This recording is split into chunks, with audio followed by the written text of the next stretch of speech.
speaker is Tallie. And when I first walked into the Boys and Girls Club, things kind of looked a little blurry for me because I wasn't familiar with it. And I went there to meet Lori, and Lori was going to give me a tour. And Lori was walking with Tallie.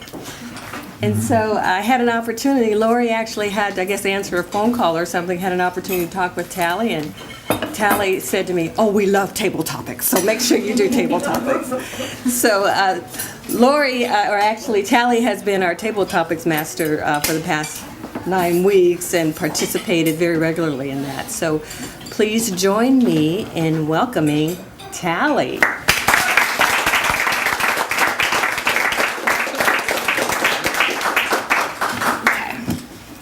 Hello, everyone. My speech is about giving back to the Boys and Girls Club because they've given so much to me.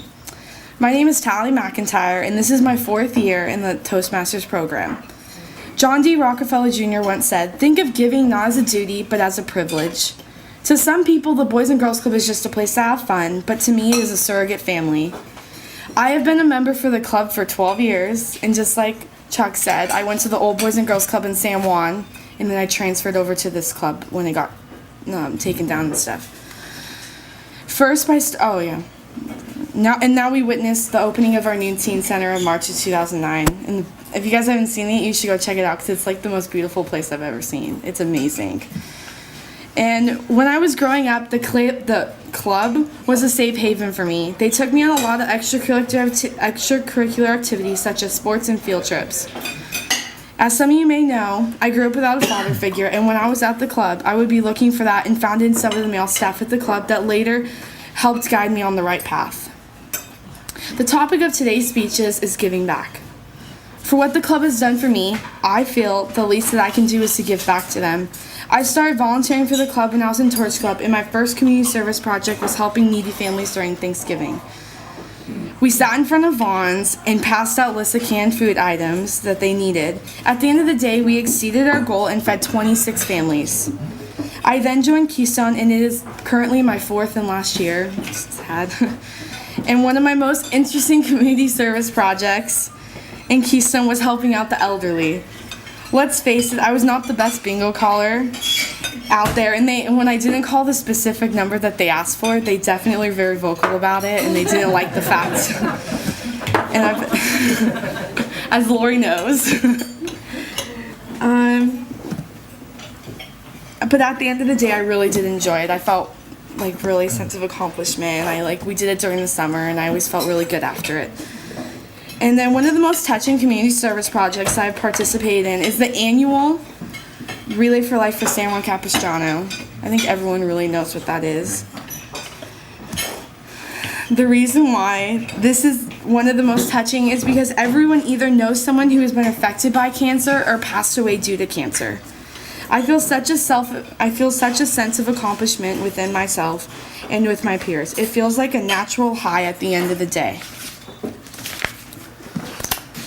This is my all-time favorite community service project, and I look forward to it every year. Currently, I'm averaging 20 hours per week in the teen room because I'm taking an ROP class for childcare careers, and I'm very happy that our unit director is letting me go in it because it's actually a really long process to be able to get one of your classes, to get one of the community service hours. And I'm really lucky. And then my hours also go towards Keystone hours. It's not just for that, so I'm getting double hours. And in my room, I'm in the teen room, which is in the old building, and it involves 11 and 12-year-olds. And the beauty of this is I was always behaved at that age, really.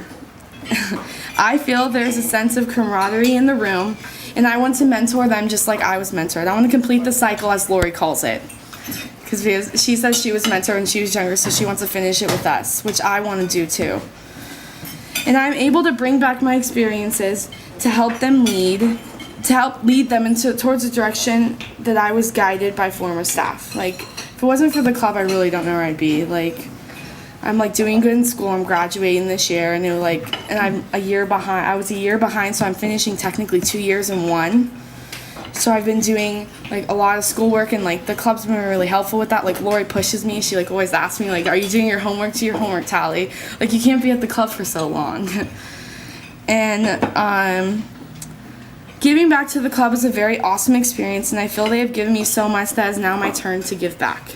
The club is a family, which is separate units unifying as one. We all come from different families, we all come with different backgrounds, we all come with different things. But when we come to the club, we don't have to worry about our problems at home or our problems at school or problems with friends.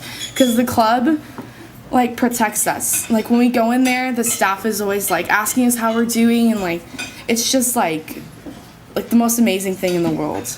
And I can only express my gratitude by giving back to the club a portion to what they have given to me, and this is a lifetime of a family. It's kind of like we should have like a reunion for the club.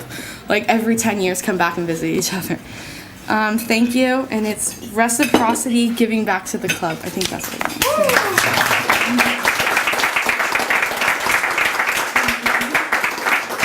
Okay, let's hear it for Tallie. Excellent.